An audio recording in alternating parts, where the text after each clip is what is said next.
नमस्कार। कोरोना महामारी से मुकाबला जारी है। यह महामारी हर दिन नई चुनौती सामने खड़ी कर रही है। बेड, दवाई, ऑक्सीजन। बड़े शहरों की तो खबरें जल्दी मिल जाती हैं तो प्रशासन और सिस्टम का ध्यान भी उन पर जल्दी चला जाता है और समस्या दूर करने के लिए जल्दी कदम उठाए जाते हैं। लेकिन हमारे छोटे शहरों, ग्रामीण इलाकों से तस्वीरें जब आती हैं तो झकझोर कर रख देती हैं। कल ही उत्तर प्रदेश के जौनपुर से एक तस्वीर आई जिसने मन को व्यथित कर दिया। बीच सड़क में एक बेहाल बुजुर्ग पति साइकिल में लटकी पत्नी को संभाल भी नहीं पा रहा था। वो जमीन पर गिर पड़ी। कोरोना से मौत हो गई थी और कोई गांव वाला ना अंतिम संस्कार करने दे रहा था। मदद तो दूर की बात है। वो काफी देर तक भटकता रहा। फिर बाद में पुलिस आई, उसने मदद की और पत्नी का अंतिम संस्कार हो सका। यहाँ तो इंसानियत ही शर्मसार हुई। तो छत्तीसगढ़ की राजधानी रायपुर से खबर आई कि बुजुर्ग महिला को मृत घोषित कर दिया गया। परिजन जब अंतिम संस्कार के लिए गए तो उसे जीवित पाया। हड़बड़ी में एम्बुलेंस आई, अस्पताल भेजा गया, लेकिन उन्हें वहां बचाया नहीं जा सका। तो स्वास्थ्य सेवाओं का जर्जर हाल बार बार हमारे सामने आकर खड़ा हो रहा है। बहरहाल सरकार ने भी हमारे जिलों पर आज एक रिपोर्ट जारी की है, जिसके अनुसार देश के 400 जिले ऐसे हैं जहां हफ्ते भर में पॉजिटिविटी रेट 10% से ज्यादा है। 265 जिलों में 15% से ज्यादा पॉजिटिविटी रेट है। जिलों में कंटेनमेंट जोन बनाने के सुझाव दिए गए हैं। जहां संक्रमण दर 15% से ज्यादा है वो राज्य हैं मध्य प्रदेश के 45 जिले, महाराष्ट्र के 32 जिले, उत्तर प्रदेश के 24 जिले, छत्तीसगढ़ के 21 जिले, हरियाणा के 18 जिले, पश्चिम बंगाल के 16 जिले, बिहार कर्नाटक के 14 जिले, उड़ीसा के 13 जिले, दिल्ली और झारखंड के 11 जिले। तो जब जमीनी हकीकत खराब हो रही है तो जिला स्तर पर सरकारें क्यों सोई हुई सी लगती हैं। आज ही उत्तर प्रदेश में पंचायत चुनाव ड्यूटी के दौरान शिक्षिका की तबीयत बिगड़ गई। उसने वीडियो जारी कर बताया कि ना घर जाने दे रहे हैं, ना इलाज करा रहे हैं, मेरे घर में बीमार हैं। इनका नाम अपर्णा है। उन्होंने बताया कि पति की तबीयत भी खराब है, टेस्ट कराए, रिपोर्ट अभी आई नहीं है, घर में छोटे बच्चे हैं, लेकिन उन्हें चुनाव ड्यूटी में भेजा गया। अगर किसी भी तरह कोई कैजुअलिटी होती है तो जिम्मेदार कौन होगा? टीचर को ये लोग क्या समझते हैं? कृपा करके हेल्प कीजिए। तो उत्तर प्रदेश में एक शिक्षक संघ ने आरोप लगाया है कि पंचायत चुनाव की ड्यूटी के दौरान 135 शिक्षकों की कोरोना से मौत हो गई। उनकी चुनाव टालने की मांग तो सरकार ने नहीं मानी, लेकिन हाईकोर्ट ने इस पर राज्य चुनाव आयोग से जवाब तलब किया है। तो सवाल यही है कि हम चुनावी प्रक्रिया में क्या सब भूल जाते हैं? और आज ही भी कुछ देर पहले पश्चिम बंगाल से खबर आई है कि संक्रमण के मामले पहली बार 17,403 को पार कर गए हैं। मौत का आंकड़ा भी पहली बार 89 पहुंचा है। तो क्या चुनाव सबसे ज्यादा महत्वपूर्ण है? क्या कोरोना का डर इतना कि इंसानियत भी लापता सी हो गई है इस दौर में? हमारे देश के बड़े शहर ही नहीं, जिला स्तर भी वहां पे हालात ठीक नहीं है। क्या रणनीति है इस चुनौती से पार करने के लिए? तो हमारे साथ खास मेहमान हैं doctor Amarpal Bhalla, professor HOD intensive care, KD medical college Mathura. हमारे साथ विक्रम सिंह हैं, पूर्व DGP उत्तर प्रदेश हमारे साथ हैं। सुनील भराला जी भी हमारे साथ जुड़ गए। धन्यवाद सर, BJP के वरिष्ठ नेता हैं उत्तर प्रदेश से। लेकिन पहले मैं अपनी सहयोगी पूर्वा चिटनिस के पास चलूंगी। वो मुंबई में रहती हैं, लेकिन अब वो रिपोर्टिंग के लिए गुजरात गई हुई हैं, सूरत में मौजूद हैं।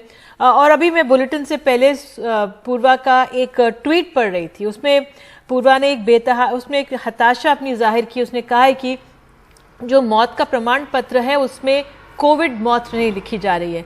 पूर्व आप लगातार आपकी रिपोर्ट्स चल रही हैं, किस तरह से जमीनी हालात हैं सूरत में, किस तरह से लगातार शमशान घरों में इतना वहां पे संख्या में शवदाह हो रहे हैं कि एक जगह तो कुरुक्षेत्र जो शमशान निवास वहां पे तो जो चिमनी थी वो पिघल गई। मैं आपसे जानना चाहूंगी, जो मृत्यु प्रमाण पत्र पे कोरोना नहीं लिखा जा रहा, क्या कारण है? क्या हालत है वहां पर?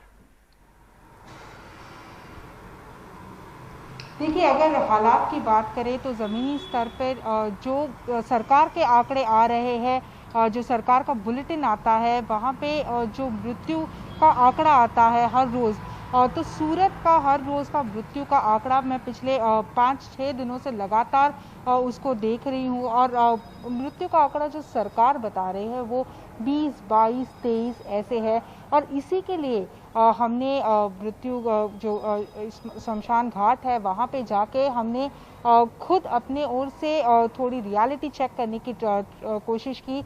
और वहाँ पे अगर मैं आपको बताऊं तो 1-1.5 घंटे जो हम वहाँ पे थे, हमने खुद ने 10 कोविड बॉडीज़ वहाँ पे आई थी, वो खुद से गिने थे। उसके बाद हमने ग्राउंड स्टाफ से भी जब बात की, ग्राउंड स्टाफ का भी ये कहना है कि एक शमशान गृह में करीब 50 से ज़्यादा बॉडीज़ आती रहती है, लेकिन जो रजिस्ट्री होती है वो रजिस्ट्री जो कोविड की डेड बॉडीज़ की रजिस्ट्री होती है, जो कॉर्पोरेशन के तौर पर जो रजिस्ट्री होती है वो की तो जाती है, लेकिन जब वो कॉर्पोरेशन की ओर से जब वो आंकड़ा फाइनली जो सरकार को दिया जाता है, राज्य सरकार को दिया जाता है, उसमें जो मृत्यु कोमॉर्बिडिटीज से हुई है, मतलब जिनको हाइपरटेंशन हो, डायबिटीज़ हो, हार्ट अटैक हो और उससे शायद उनकी मौत हुई हो, तो ऐसे कारण लिखे जा रहे हैं।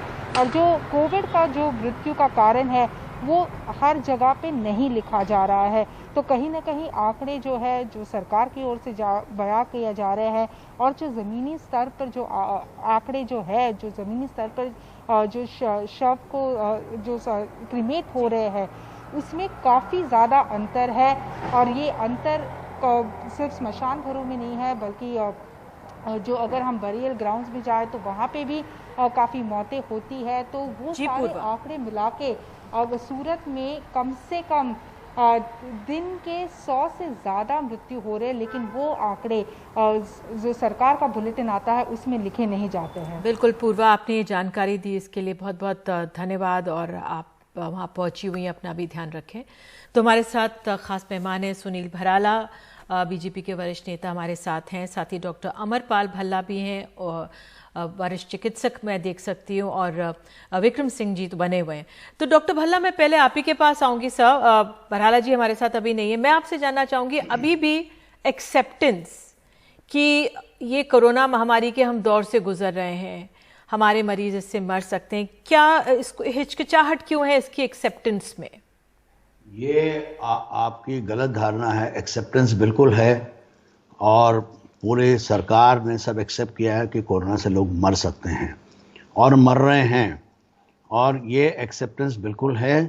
और ये जो आपने अभी मेंशन किया आपके रिपोर्टर ने, diabetes, blood pressure, these are comorbidities, और इनके कारण होती है मौत। तो सर्टिफिकेट में मेंशन किया जाता है कि कोविड भी है और डायबिटीज़ भी है और ब्लड प्रेशर भी है, बिकॉज इन बीमारियों से कोविड की मोर्टेलिटी बढ़ती है। तो ये कहना गलत है कि एक्सेप्टेंस नहीं है। एक्सेप्टेंस है तभी तो सरकार इतने कदम उठा रही है। माना कि ऑक्सीजन की कमी है, और हमारे हॉस्पिटल में हम लोगों को एक पिछले हफ्ते प्रॉब्लम आई थी, पर अब वो सही कर दी गई है और हमारे पास ऑक्सीजन रेगुलर आ रही है। तो आपको ये समझना, सबको समझना पड़ेगा कि थोड़ी सी घबराहट मत फैलाएं। आम जनता में जो दहशत का फैलाया गया है वो सही नहीं है, और एक्सेप्टेंस है, और सरकार इसके कदम उठा रही है। घबराहट फैलाने की बात नहीं है, ना कुछ भ्रम फैलाने की बात है। अगर एक डॉक्टर यहाँ पे बैठे हैं, हम आपसे समझना चाह रहे हैं कि अगर होती है मृत्यु तो उसे छुपाने की कोई जरूरत नहीं है, क्योंकि बीमारी है, बीमारी का इलाज होगा, है कि नहीं? अगर आप शमशान घाटों में जाके देखेंगे जो स्थिति बनी हुई है, क्योंकि जब हम एक्सेप्ट करने लगेंगे तभी समस्या का निवारण होगा। विक्रम सिंह, आप हमारे साथ सब मौजूद हैं। वो मैं तस्वीर फिर से चलाना चाहूंगी जो हमने आज शुरुआत में जौनपुर की चलाई थी। सर, अंत में हमने देखा जिस तरह से एक व्यक्ति था, बुजुर्ग था, उसकी पत्नी की कोरोना से मौत हो जाती है, गांव वाले अंतिम संस्कार की इजाजत नहीं दे रहे थे वहां पे, वो डरे हुए थे क्योंकि भय है उनमें, और उसके बाद मदद भी नहीं कर पा रहे थे। बाद में जो पुलिस थी वो ही आई, जब वो भटकता रहा, बहुत घंटों इंतजार किया, पुलिस आई और पुलिस ने मदद की। तो अंत में पुलिस ही मददगार साबित होती है, और वो हुई वहां पर। हमारी पुलिस व्यवस्था पर भी बहुत ज्यादा प्रेशर है, दबाव है इस दौरान, क्या आकलन आपका?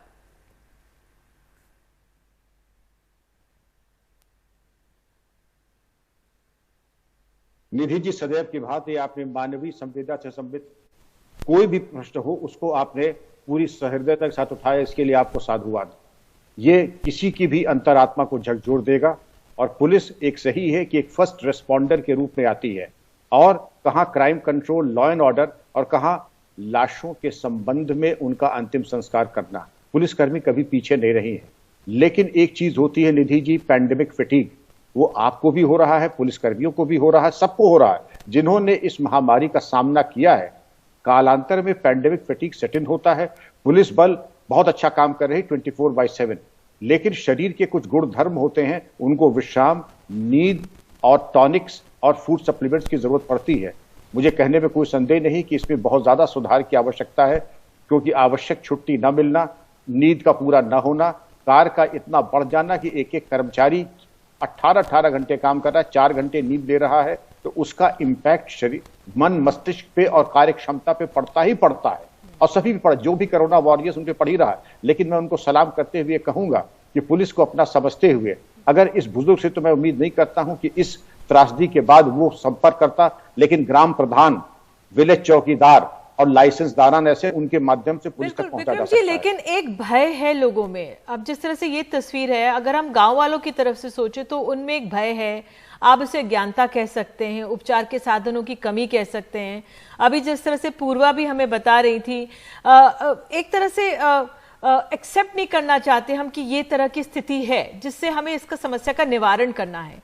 उस लिहाज से जो जमीन पर जो उतरे लोग होते हैं, चाहे तो वो डॉक्टर्स ही होते हैं, नर्सेज ही होते हैं, पुलिस वाले ही होते हैं, जो सबसे पहले मदद के लिए आते हैं, तो किस तरह से उनको और अवेयर किया जा सकता है, गांव वालों को, जिस तरह से यहाँ पे किया गया होगा बाद में?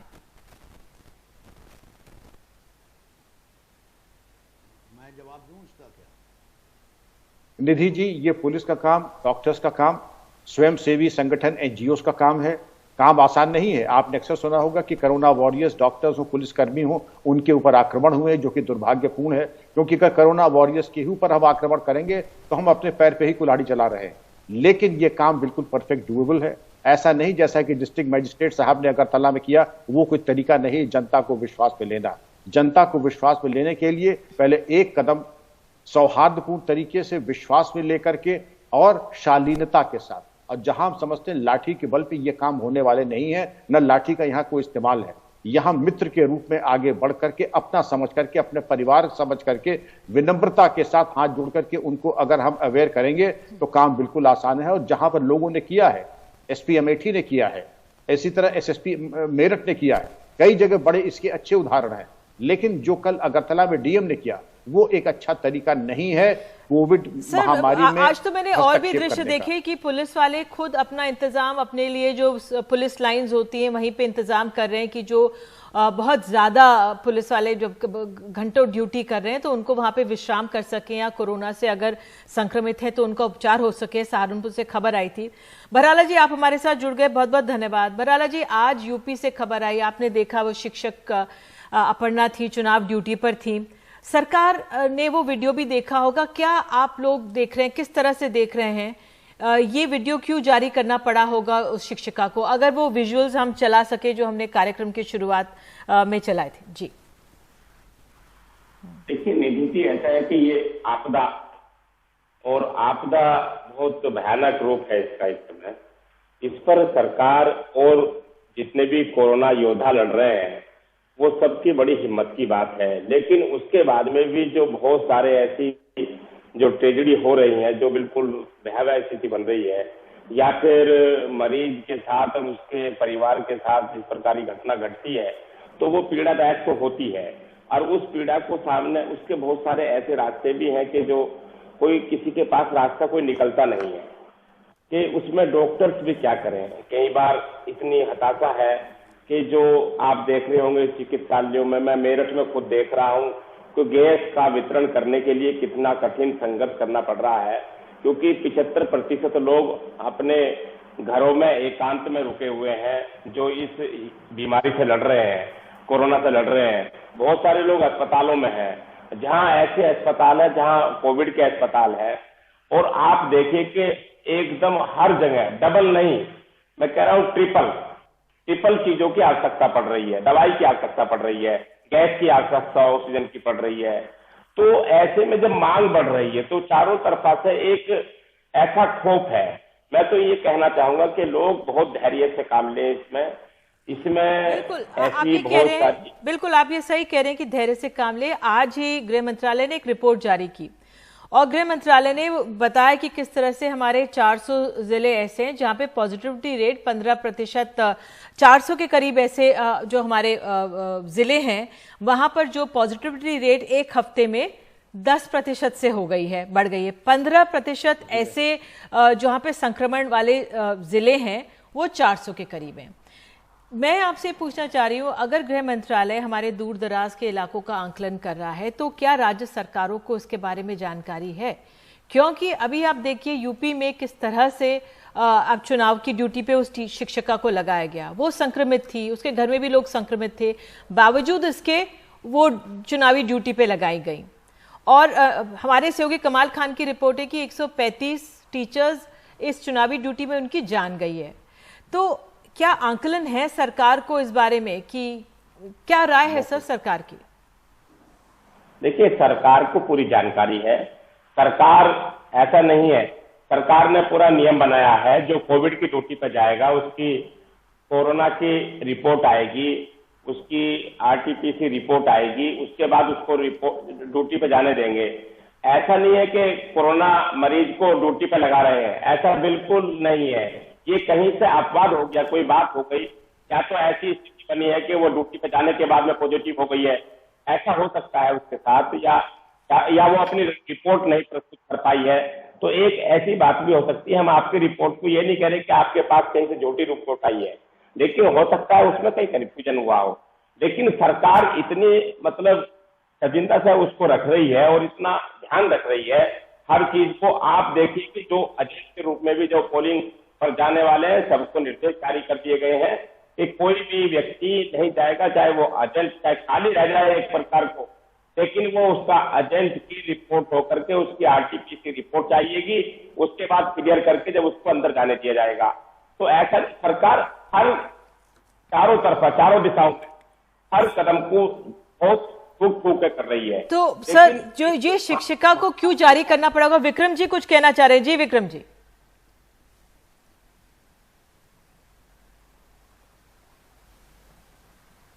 निधि जी, ये संतोष का विषय है कि बराला जी ने बड़ी साफ गोई से सारे जवाब दिए बिना लाग लपेट के। लेकिन मेरा एक परामर्श होगा कि निर्वाचन एक बहुत व्यापक व्यवस्था है, एक कंटिजेंसी प्लान होता है कि अगर इस तरीके की घटना होती है तो हमारे एक रिजर्व से कैसे हम उसकी आपूर्ति कर लेते हैं। कंटिजेंसी माना कि बहुत बड़ी व्यवस्था है, लेकिन कंटिजेंसी प्लान के तहत इसकी आपूर्ति और अपूर्वा को वापस करके उसकी जगह किसी अन्य को लगाना चाहिए था। ये मेरा परामर्श होगा। जी बराला जी, क्या जो चुनाव होता है, चयन होता है जो टीचर्स का जाने के लिए, क्या उस पर कुछ और गौर किया जा सकता था? देखिए, मैं निधि जी आपको बताना चाहूंगा, हम बहुत लंबे से पिछले 30 वर्षों से हम चुनाव लड़वाते आ रहे हैं पार्टी को अपनी और संगठनों को। कोरोना तो पहली बार आया सर। नहीं, कोरोना पहली बार आया है, लेकिन मैं उस कोरोना की बात बता रहा हूँ कि जो हमारे एडमिनिस्ट्रेशन ऑफिसर है या फिर निर्वाचन अधिकारी है, वो ऐसा नहीं है कि एक व्यक्ति की हमने ड्यूटी लगाई है, हमने उसके अंतर बदले में 4 अध्यापक अध्यापिका हैं। तो ऐसा कि कोई बीमार हो जाए तो उसको हटा करके दूसरा रखा जाए, तो इस बात का ध्यान रखा है। अब हर जगह पूरे उत्तर प्रदेश में सभी जिलों में ऐसा नहीं है, लेकिन ये कोई अपवाद निश्चित रूप से हुआ है कहीं ना कहीं, मैं इसको कह नहीं सकता हूँ, लेकिन सरकार ने बहुत उस काम को रखा है और सरकार की निगाह जो है हर व्यक्ति पर है, हर नागरिक की जान को लेकर के है, और हमारी सभी को हमारी जिम्मेदारी है। ठीक है, आपने कह दिया कि ये अपवाद है, आपने कहा ये अपवाद है, ठीक है, आपने कह दिया ये अपवाद है, ये बात भी ठीक है। सरकार अगर ये भी कह रही है अपवाद है, बस आप इस जो ये खबर जो आई है अपर्णा है, इनके मामले को जरा ध्यान दे दें, क्योंकि इनके पति की भी रिपोर्ट अभी नहीं आई है और बच्चे भी अकेले घर में होंगे। बहरहाल सर, मैं आपसे ये भी जानना चाहूंगी, आप कह रहे हैं कि सरकार पूरा ध्यान रख रही है। आज ही जो गृह मंत्रालय की रिपोर्ट आई है कि 400 जिले हैं जिसमें पॉजिटिविटी रेट 10% से ज्यादा है, 265 है जिसमें 15% ज्यादा है, तो क्या कुछ प्लान है? क्योंकि गृह मंत्रालय ने तो कह दिया ये राज्य सरकारों का काम है, आप कंटेनमेंट जोन बनाइए, उनको और स्ट्रिक्ट कर दीजिए, समारोह में वो कर दीजिए, लेकिन क्या कोई सुनेगा?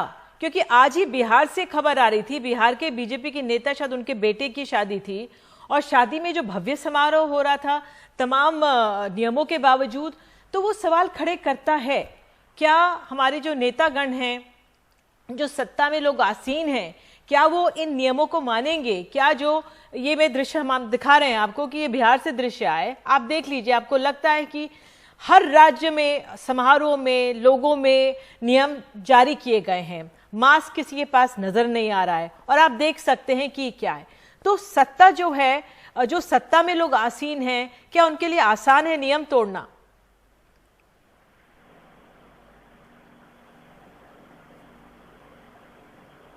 बहराला जी, देखिए ऐसा है निधि जी, नियम तोड़ने के लिए किसी को भी अनुमति नहीं दी जाती है, और जहां इस शादी का दृश्य आपने दिखाया है, शादी एक ऐसा समारोह होता है, उस पर आप किसी प्रकार का दबाव ज्यादा नहीं बना सकते। आप कह सकते हैं हर व्यक्ति को अपने जान की चिंता है, ऐसा नहीं कि उनको भी चिंता नहीं है, उनको भी चिंता है। मास्क तो दिखाई दे रहे हैं वहां भी, मैं देख रहा हूं जो चित्र कितने लोग शामिल होंगे भराला जी? केंद्र सरकार राज्य सरकारों को कह रही कि आप सख्त दिशा निर्देश दीजिए, नियम लागू करती है राज्य सरकार, फिर भी अनदेखी क्यों होती है? मतलब लोगों में डर ही नहीं है कोरोना का? कोरोना का डर है, लेकिन आप देखेंगे अगर निधि जी आप गांव में चली जाएंगी तो गांव में एक भी व्यक्ति मास्क नहीं लगा रहा है गांव के अंदर, और वे सुरक्षित भी है। नेताओं को तो लोग देखते हैं ना। देखिए मैं आपको ये कहना चाहता हूं केवल इस पर कि सरकार जितना सख्ती कर सकती है उतना सख्ती कर रही है, लेकिन सरकार जनता के हित में ऐसा भी नहीं कर सकती कि उस पर लाठीचार्ज, उसको जेल में ठूस दें। लाठीचार्ज की तो बात नहीं है सर। अब आज देखिए चारधाम यात्रा को रोका गया है ना, कहा है कि सिर्फ पुजारी पूजा करेंगे, बिल्कुल ठीक निर्णय है ये। पुजारी मंदिर में पूजा कर लेंगे, चारधाम यात्रा नहीं करेंगे। हालांकि इससे उत्तराखंड को काफी नुकसान होगा आर्थिक तौर पर, लेकिन ये बहुत जरूरी कदम था। चारधाम की यात्रा रोकना वो एक अपने आप में अच्छा निर्णय है, इसलिए कि पूरे भारत के लोग वहां आते हैं। चारधाम की यात्रा में केवल उत्तराखंड के लोग नहीं आते, तो उसको रोकना बहुत आवश्यक, क्योंकि पूरे भारत का लोग वहां आता है। तो सर सत्ता में जो लोग हैं, सत्ता में जो लोग आसीन होते हैं, वही तो निर्णय ले सकते हैं, वही तो लागू करवा सकते हैं। तो आपका ये कहना है कि सरकार अपने नियमों को उसको करने में कहीं भी किसी प्रकार का कहीं भी जरा सा भी चूक नहीं कर रही है। देखिए आप ऐसे चित्र लेकर आते हैं कि जहां ऐसा दिखाई दे कि सरकार बिल्कुल नागोरी है, ऐसा चित्र आप इस चित्र को दिखा रहे हैं निधि जी। नहीं, ऐसा तो कोई चित्र नहीं है। अभी हम देखिए, हम ये चुनावों के, पंचायत चुनावों के दृश्य दिखा रहे हैं। यहाँ पे सोशल डिस्टेंसिंग मेंटेन की गई है बहराला जी, जहाँ पे सोशल डिस्टेंसिंग मेंटेन की गई है वो अच्छी बात है। लोग शादी कर रहे हैं, मैं भी एक दो शादी में मेरा जाना हुआ है, तो लोग बहुत उत्साह कर रहे हैं। तो व्यक्ति इस बार मैं एक निधि जी आपको और बताना चाहूंगा कि इस बार एक अलग बात है। पहले तो लॉकडाउन सरकार ने लगाया था, आज लोग अपने आप अपने घरों में लॉकडाउन लगा करके बैठे हुए हैं। ये मैं आपको बताता हूं, मेरठ के बाजारों की स्थिति आप अपने रिपोर्ट से। बिल्कुल बहराला जी, अंत में मैं विक्रम जी आप ही के पास आऊंगी, और कि जो सत्ता में जो हमारे नेता होते हैं, अब ये अच्छा है कि हम जिला स्तर पर भी आज गृह मंत्रालय ने निर्देश दे दिए कि राज्य सरकारें कदम उठाएं, लेकिन जो हमारे नेता करेंगे लोग तो उसी को पालन करेंगे ना, चाहे चुनाव हो, चाहे कुछ समारोह, हम शादियां देख रहे हैं, हम देख रहे थे किस तरह से। अंत में क्या संदेश देंगे आप?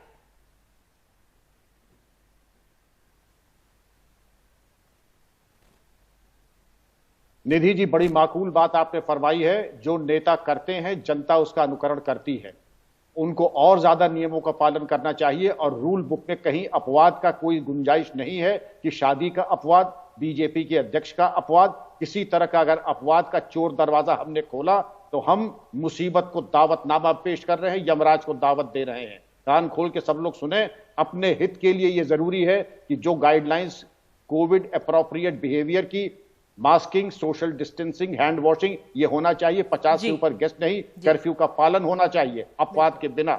बिल्कुल, और जिला स्तर पर भी ये बात जानी चाहिए और वहां पे जो लोग जनमानस हैं उन तक ये बात पहुंचनी चाहिए, उनका ध्यान रखना है। बहरहाल चर्चा में अभी के लिए इतना ही, लेकिन एक ब्रेक के बाद हम आपको हमारे सहयोगी कमाल खान की रिपोर्ट दिखाएंगे उत्तर प्रदेश से, यहाँ पर किस तरह से चुनावी ड्यूटी के दौरान 135 शिक्षकों की मौत हुई है। ग्राउंड रिपोर्ट एक छोटे से ब्रेक के बाद। उत्तर प्रदेश में एक शिक्षक संघ ने आरोप लगाया कि पंचायत चुनाव की ड्यूटी के दौरान 135 शिक्षकों की कोरोना से मौत हो गई।